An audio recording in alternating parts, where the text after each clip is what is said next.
IPS Mahi Sharma UPSC CSE topper and IS Anand Sharma UPSC CSE topper both have attained success in UPSC CSE 2023.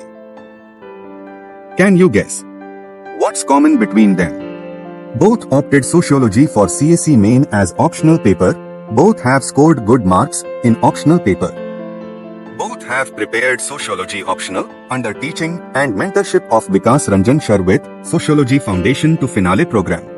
Just like Mahi Sharma and Anand Sharma, many aspirants have changed their dreams into reality. IS Medha Anand, IS Shivans Rathi, IS Yash Kumar Sharma, IPS Anurag Chopra, IPS Vanita Prakash, IPS Vivek Singh, IRS Riju Srivastava and many more. Prepare Sociology optional for UPSC CSE under teaching and mentorship of Vikas Ranjan Shar. Namaskar, I am Shivansh Rathi and in this year's UPSC Civil Services Exam 2023 मैंने all India rank 63 secure किया है and with dairy knowledge track I am making this video to share my sociology optional strategy with my fellow aspirants. तो let's begin. तो sociology it was a very new subject to me क्योंकि मेरी college में graduation English literature में हुई है. तो I tried preparing from English literature लेकिन वहाँ पे मुझे 2-3 बेसिक प्रॉब्लम्स आई. फर्स्ट वाज कि जैसे हमारी जो ग्रेजुएशन है उसमें इंग्लिश लिटरेचर में we were used to writing answers in 8 to 10 pages और फाइनली यूपीएससी की डिमांड रहती है 2 से 3 पेजेस में कंसाइज करने की. तो वो एक इनिशियल मेरे लिए चैलेंज था क्योंकि I had already formed that habit of explaining it in great detail English literature में. उसके साथ साथ कोई अच्छी टेस्ट सीरीज कोई अच्छे मॉक टेस्ट वगैरह भी इंग्लिश लिटरेचर में मेरी नॉलेज में अवेलेबल नहीं थे मार्केट में. तो ऊपर से मुझे फील हुआ कि इस्टेब्लिश्ड नॉलेज बेस्ड सोशियोलॉजी में थोड़ा ज़्यादा है बिकॉज हर ईयर सोशियोलॉजी का एक अच्छा रिजल्ट आ रहा है. तो I trusted the opinion of the masses and I went for sociology.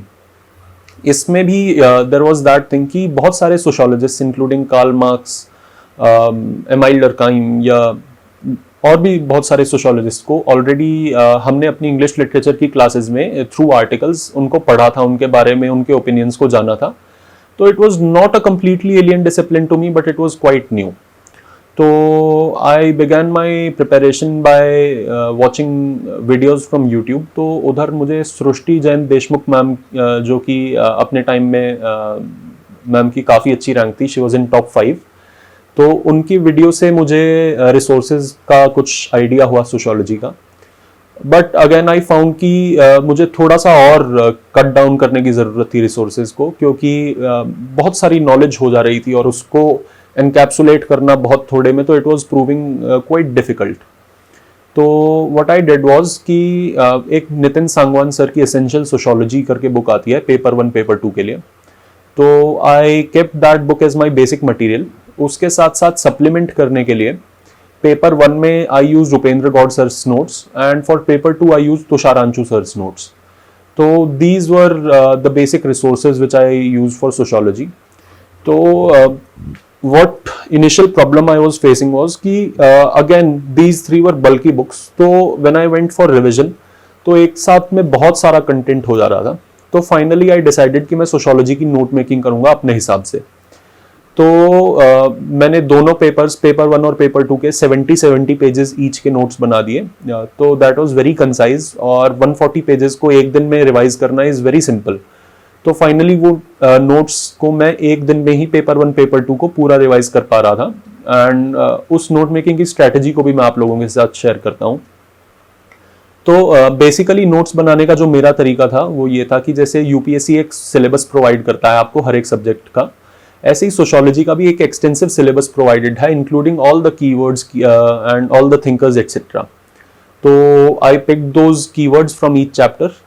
तो मैंने सिर्फ हर एक कीवर्ड की डेफिनेशन लिखी और उस पर 4 थिंकर्स के व्यूज़ लिखे.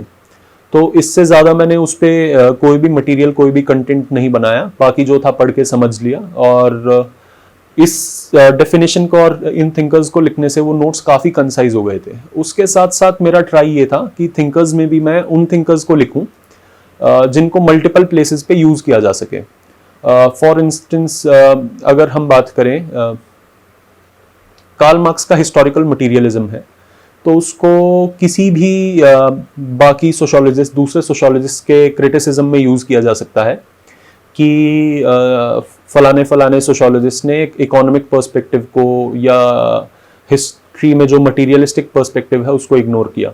तो इस तरह से try to make notes of those thinkers जिनको आप मैक्सिमम प्लेसेस पे यूज़ कर पाएँ। एंड पर टॉपिक आई बिलीव कि 3 या 4 थिंकर्स से ज़्यादा के नोट्स नहीं लिखिए, क्योंकि when you will finally write answers you will realise कि it is not humanly possible because of the constraint of space and time कि आप 4 से ज़्यादा थिंकर्स को उसमें इंक्लूड करें। तो फाइनली जो नेक्स्ट स्टेप था दैट वाज आंसर राइटिंग। तो आंसर राइटिंग के लिए मैंने विकास रंजन सर से ट्रायम्फ IAS में टेस्ट सीरीज ली थी इस साल, एंड सर ने मुझे इस साल पर्सनली मेंटोर किया आंसर राइटिंग के लिए। उन्होंने गाइड किया कि जो सोशोलॉजिकल आंसर है और जो GS का आंसर है उसमें एक जो बेसिक की डिफरेंस होता है कि सेम स्टेटमेंट को आप GS में एक नॉर्मल लैंग्वेज में लिखेंगे, लेकिन सोशोलॉजी में अगर आप उसको लिखेंगे तो आप उसको थोड़ा सा सोशोलॉजिकल बना सकते हैं। फॉर इंस्टेंस, अगर GS1 में एक सोसाइटी का क्वेश्चन आता है जिसमें इट इज़ रिटन कि क्वेश्चन है कि आप बताइए कि कोविड के टाइम पे जो है फैमिलीज में क्या प्रॉब्लम्स फेस हुई। तो GS1 में अगर आप शायद लिखेंगे तो एक पॉइंट आप लिख सकते हैं कि due to lockdown the people they were cut off from each other and that is why the social fabric was disturbed. इसी को अगर आप सोशोलॉजिकल बनाना चाहें तो कट ऑफ की जगह आप लिख सकते हैं कि due to lockdown the people were alienated from each other and that led to the disturbing of the social fabric। तो एक वर्ड जो ये alienated आ गया, इससे आपका आंसर सोशोलॉजिकल बन गया। तो इसी तरह से आप अपने आंसर्स को सोशोलॉजिकल बना के और इसी तरह से आंसर राइटिंग पे फोकस करके आई बिलीव कि सोशोलॉजी में एक अच्छा स्कोर कर सकते हैं। तो let me explain to you with the help of an example. जैसे हर बार क्वेश्चन में ज़रूरी नहीं है कि आप सोशोलॉजिस्ट के बारे में जब लिखते हैं या किसी भी क्वेश्चन के बारे में लिखते हैं तो आप उस व्यू से अग्री ही करें या उसको सब्सटैंशिएट करने के लिए ही एग्जांपल दें।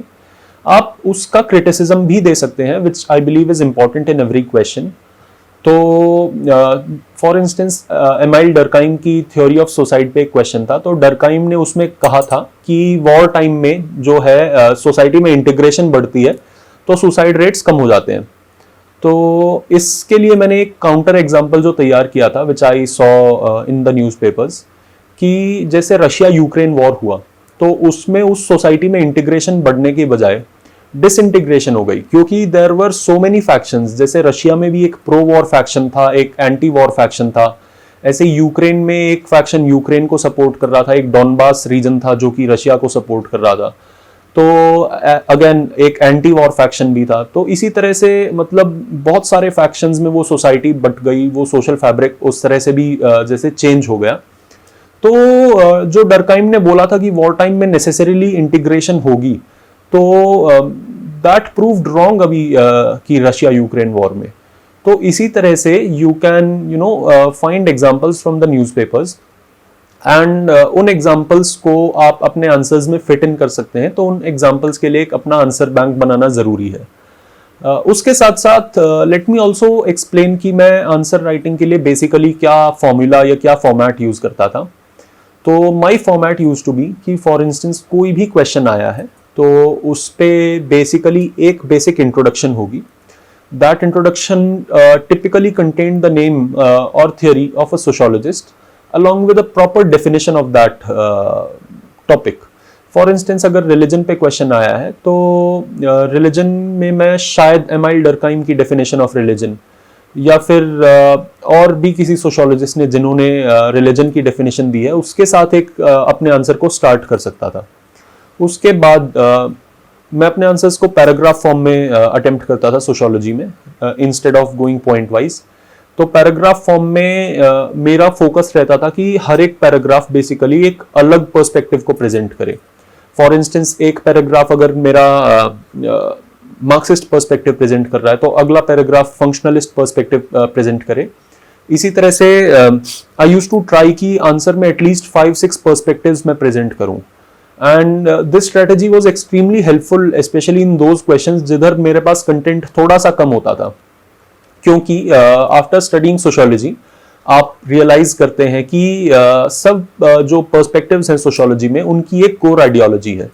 For instance, Marx will always criticise bourgeoisie and will always say कि capitalism is bad and everything bad sprouts from capitalism. Similarly functionalist हमेशा यही बोलेंगे कि फंक्शनलिज्म, हर एक चीज़ फंक्शनल है सोसाइटी में और इसी तरह से हर एक चीज़ की एक यूटिलिटी है. तो इसी तरह से जो अलग अलग पर्सपेक्टिव्स हैं उसमें अलग अलग बातें जो कही गई हैं. For instance, feminist will always argue कि हर एक चीज़ में, वेदर एग्रीकल्चर हो, ऑक्यूपेशंस हो, जॉब्स हो, फैमिली लाइफ हो, हर एक जगह पे patriarchy is playing a negative role and that needs to be challenged. तो इसी तरह से जो वेरियस पर्सपेक्टिव्स हैं उससे आप अपने आंसर को एक डाइवर्स आंसर बना सकते हैं. एंड उसके साथ साथ सोशियोलॉजी में I did not use a lot of diagrams, लेकिन कभी कभी कहीं कहीं पे जहाँ पे डायग्राम एसेंशियल है वहाँ पे उसको अवॉइड भी नहीं करना था. फॉर इंस्टेंस, पेपर 2 में एक योगेंद्र सिंह की मॉडर्नाइजेशन थीसिस आती है, तो उधर डायग्राम बिकम्स वेरी इंपॉर्टेंट. तो इस तरह से जो इंपॉर्टेंट डायग्राम्स हैं ऑफकोर्स उनको तो किया, लेकिन ओवर एम्फेसाइज नहीं किया डायग्राम्स पे, which was contrary to my GS 1 2 3 4 strategy in mains, जहाँ पे मैंने बहुत सारे डायग्राम्स यूज किए थे. तो I believe these were some differences in a sociology and a GS answer. And yes, I believe this was my answer writing strategy. With this, I again thank Delhi Knowledge Track for providing me this platform to interact with my fellow aspirants. And if you guys have any query, please feel free to visit me on my Telegram channel, which is in my own name. Thank you.